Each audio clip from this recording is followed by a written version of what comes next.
அதாவது எப்போதும் பாசிட்டிவா திங்க் பண்றவங்க கூட சேருங்க, நெகட்டிவா திங்க் பண்றவங்க கூட சேராதீங்கன்னு சொல்லுவாங்க. பாசிட்டிவா திங்க் பண்றவங்க நெகட்டிவா திங்க் பண்றவங்க எப்படி கண்டுபிடிக்கிறது? வெரி சிம்பிளான விஷயம் தான்.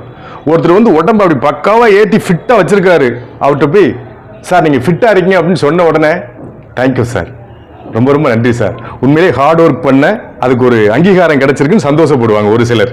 இன்னொரு சிலர் என்னது ஃபிட்டா இருக்கா, உடம்பு பார்த்து கண்டு போட்டுக்கிட்டு இருக்க, அப்படி கண்ணை புட்டிங்கி தின்றுவேன் பா அப்படிம்பாங்க. அதே மாதிரி குழந்தைங்களை பார்த்து குழந்தைங்க கியூட்டா இருக்கு அப்படின்ன உடனே அந்த சில பேரண்ட் வந்து சந்தோஷப்படுவாங்க, பா ஒரு குழந்தைய குழந்தை மாதிரியே ரசிக்காயா அப்படின்னு. இன்னொரு சிலரை பார்த்தீங்கன்னா என்ன குழந்தைய பார்த்து கண்ணு போட்டுக்கிட்டு இருக்கான், கந்திஷ்டி போட்டுக்கிட்டு இருக்கான், போன உடனே குழந்தைக்கு சுத்தி போடணும் அப்படின்னு யோசிப்பாங்க. இப்போ யார் பாசிட்டிவா திங்க் பண்றவங்க யார் நெகட்டிவா திங்க் பண்றாங்க நீங்க கண்டுபிடிச்சிருப்பீங்க. நாம யாரையும் பாசிட்டிவா திங்க் பண்ணுங்கன்னு சொல்ல முடியாது, ஆனா நாம பாசிட்டிவா திங்க் பண்ணலாம். மீண்டும் சந்திப்போம்.